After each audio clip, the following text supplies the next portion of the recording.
Okay, today let's talk about epigenetics. Epigenetics is another term that I'm hoping will become common knowledge.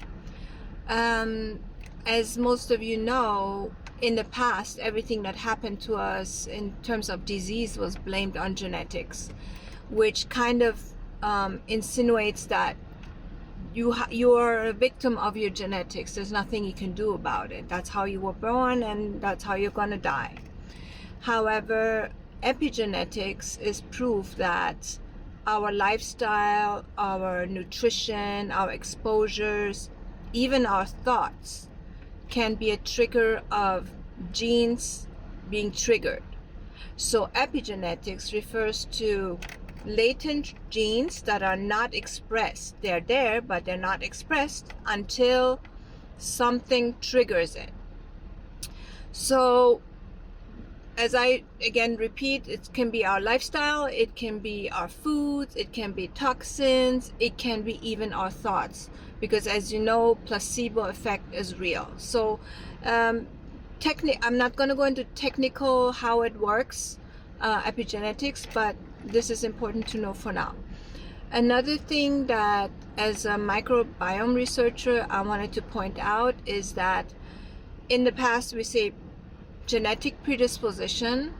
I believe in the future we're going to see microbial predisposition, because our gut microbiome has a huge link to epigenetic triggers. And to prove this, I would just point out a recent study that came out. It's a very strong study because they compared 80 identical twins. That's a large number, 80 identical twins. One of them has MS, the other one doesn't have MS. And they scoped the microbiome and found out that there is specific bacteria that are present in the one that has MS, but not in the one that doesn't have MS. And on top of that, they transferred that gut bacteria into mice who have also the gene for MS, and upon this, those mice developed MS.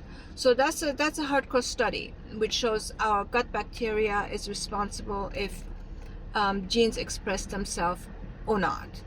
So this is why another thing that is very important in terms of genetic expression is low-grade inflammation. But next time I'm going to talk about underlying inflammation that can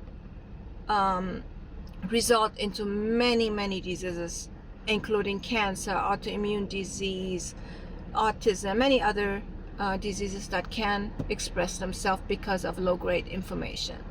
So remember the word epigenetics. We are not victims of our genes. We have a lot of control depending on our knowledge and the way we live. Okay? Thank you.